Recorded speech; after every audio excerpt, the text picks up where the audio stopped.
Hi hello வணக்கம். உங்களோட கஸ்தூரி பாய் இப்போ என்ன பண்ணுறாங்க அப்படின்னு பார்த்தீங்கன்னா, இன்றைக்கி சடங்கு வீட்டுக்கு போனோம் பார்த்துக்கிடுங்க. சரியா, சொந்தத்தில் ஒருத்தங்களுக்கு. அதனால காலையிலேயே கிளம்பியாச்சு பார்த்துக்கிடுங்க. மல்லிகைப்பூ இல்லை.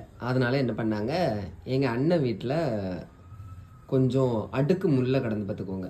பாருங்கள், அது பார்த்தாலே தெரியும். அடுக்கு முல்லை பாருங்கள், இது கொஞ்சம் நிறைய கிடந்துச்சா, விரிஞ்சு கிடந்து. அந்த படப்படா பறிச்சுட்டு வந்தாச்சு. பறிச்சுட்டு வந்த கையோட டப்பு டப்புன்னு எங்கள் அம்மா தொடுக்கா பார்த்துடுங்க. ஏம்மா ஏன் நம்ம இதில் போகலையோ? ஒன்று கிடையாது. ரோஸுக்கு இது கூட வச்சாதான் நல்லா இருக்கும். எங்கள் அம்மா இப்போ டக்கு டக்குன்னு தொடுத்துருவோம் பார்த்துடுங்க. இங்கே கேட்கலையா நீ? கேப்பியா? அவியலுக்கு கொடுக்க இது காணாது. ஐயோ, இப்போ ஆசைப்படுறாங்களே கொடுக்க மாட்டேன்னு சொல்லிட்டேன்னு. கொடுக்க மாட்டேன்னு சொல்லல, இது பத்தாது வருதானம்மா. ஆமாம், கொடுத்தா செம்மையாக கொடுக்கணும், இல்லைன்னா கொடுக்கக்கூடாது. தேங்க்யூ சொல்லுமா. தேங்க்யூ.